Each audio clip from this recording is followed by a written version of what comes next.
अस्सलाम वालेकुम। मेरा नाम है जी Qasim Ali, CNP news channel तो।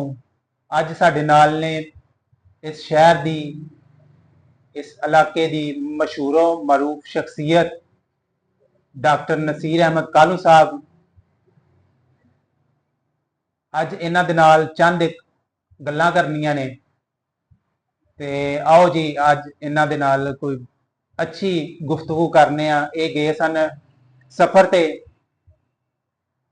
अस्सलाम वालेकुम डॉक्टर साहब। वालेकुम अस्सलाम वरहमतुल्लाहि वबरकातुहू। डॉक्टर साहब तुसी उमरे ते गए सो, तुहाडे जान दी वजह, तुसी उमरे ते जान दे की सोचा? उमरे ते गए सो वैसे सफर वास्ते गए सो या? औज़ु बिल्लाहि मिनश शैतानिर रजीम, बिस्मिल्लाहिर रहमानिर रहीम। अल्लाह जल्ल शानहू दे नाम दे नाल। कासम अली, मैं बहुत महीनों तो या हफ्तियां तो एक इरादा किया सी कि मैं अल्लाह के घर च जावांगा, अल्लाह के घर च जाके सजदा करके आवांगा, खाना खुदा दा दीदार करके आवांगा और उस तो बाद नाल ही अपने नबी सल्लल्लाहु अलैहि वसल्लम दे रोज़ा मुबारक ते हाज़री भी देंगा, सलाम भी करांगा और दरूद सलाम भी करके ते हाज़री पवा के आवांगा। अच्छा, मीन वाइल मेरे एक दोस्त ने चौरी जवेद इकबाल, जवेद अकबर मंगट, वो बहरेन च रहिंदे ने। उन्हां नाल मेरा अक्सर राबता रहिंदा हुंदा सी। मैनूं बार-बार वो मजबूर करदे सी कि यार तू मेरे को नहीं आउंदा, मेरे सारे दोस्त हो के गए ने, लेकिन तैनूं की मसला, तू क्यों नहीं आउंदा?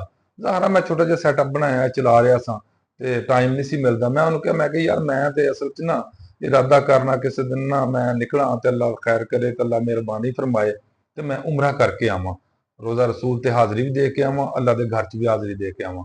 ते मैनूं उन्होंने कहा कि तू यार सीधे ना हा जा, तू मेरे को आ बहरेन च ते इत्थों दोनों भरा इकट्ठे चलांगे और चलांगे बाई रोड, मतलब बाई एयर तू आजा बहरेन च, उतों असीं इकट्ठे दोनों भाई चलांगे बहरेन च, फिर जाके उत्थे उमरा शुमरा करके आवांगे, रोज़ा रसूल ते हाज़री दे के आवांगे ते नाले तेरी सैर हो जाएगी, नाले मैं तेरी खिदमत कर सकांगा। ते डॉक्टर साहब दूसरा सवाल है कि तुसी जान वास्ते अपने नाल केड़ा-केड़ा समान लिया, जरूरत के मुताबिक या कोई एक्स्ट्रा समान? देखो, मैनू कोई ज्यादा समान की जरूरत नहीं सी। जो कपड़ा लत्ता पहनने वाला सीगा या जी चीज अपने एक जरूरियात सन जी सफर की, उस कोई खास चीज़ां तो है नहीं गियां। कपड़े सी उत्थे जाके पहनने, जिहड़े मैं सिर्फ अपने कपड़े लए ने और क्योंकि मैं दोस्त नूं मिलण भी जा रहा सा, इस वास्ते मैं जो मुनासिब समझिया कोई चीज़ उन्हां वास्ते ले जावां वो ले ली और उस तो बाद मैं अपने घर चों अल्लाह दा नाम लैके रवाना हो गया। ते डॉक्टर साहब इत्थों जाण वास्ते तुसी जदों इत्थों जाना सी, काहदे ते जाण दा इरादा कीता, या कोई टैक्सी या कोई सफर वास्ते, कोई दिलचस्पी वास्ते काहदे अच्छा, ते गए? वो इस तरह होया कि दोस्त ने वीज़ा तो उत्थों बहरेन का लगा के मैनूं भेज दिता सी। वो च मैनूं कोई करना नहीं पिया। बेटे मेरे ने बहरेन का टिकट लगा के भेज दिता सी मैनूं। अच्छा, उस तो बाद सी तैयारी मैं करनी कोई नहीं, तैयारी मैं काहदी करनी सी, कपड़े पाने छोटे जे बैग च रखे ते मैं चल पिया। लेकिन उत्थे जाण वास्ते कुछ ना कुछ पैसों की भी जरूरत हुंदी है, क्योंकि जिस वे जाओ ना तुसीं बाहर दे एयरपोर्ट ते उतरो, अक्सर औकात विजिटर्स ਨੂੰ ਚੈੱਕ ਕਰਨ ਵਾਸਤੇ ਕਹਿੰਦੇ ਨੇ ਦੱਸੋ ਤੁਸੀਂ ਆਏ ਹੋ ਤੇ ਕੋਈ ਪੈਸੇ ਵੀ ਆਉਂਦੇ ਰਿਆਲ ਜਾਂ ਦਿਨਾਰ ਵਗੈਰਾ। ਉਹ ਥੋੜੇ ਜਿਹੇ ਰਿਆਲ ਸਨ, ਉਹ ਵੀ ਮੇਰੇ ਦੋਸਤ ਨੇ ਮੈਨੂੰ ਭੇਜਵਾਤੇ ਸੀ ਕਿ ਅਗਰ ਰਸਤੇ 'ਚ ਕੋਈ ਪੁੱਛੇ ਤੇ ਉਹ ਤੁਹਾਨੂੰ ਦਿਖਾ ਲੈਣਾ, ਉਹਨਾਂ ਨੂੰ ਦੱਸ ਦੇਣਾ ਤੇ ਤੱਕ, ਕਿਉਂਕਿ ਮੇਰਾ ਤਾਂ ਉੱਥੇ ਕੋਈ ਪੈਸਾ ਨਹੀਂ ਸੀ ਲੱਗਣਾ। ਸਾਰਾ ਦੋਸਤ ਨੇ ਹੀ ਮੈਨੂੰ ਮਤਲਬ ਇਨਵਾਈਟ ਕੀਤਾ ਸੀ। ਉਸ ਤੋਂ ਮੈਂ ਸਮਝਣਾ ਸਾਂ ਕਿ ਫਿਰ ਵੀ ਪੈਸੇ ਤਾਂ ਕੋਲ ਹੋਣੇ ਚਾਹੀਦੇ ਨੇ।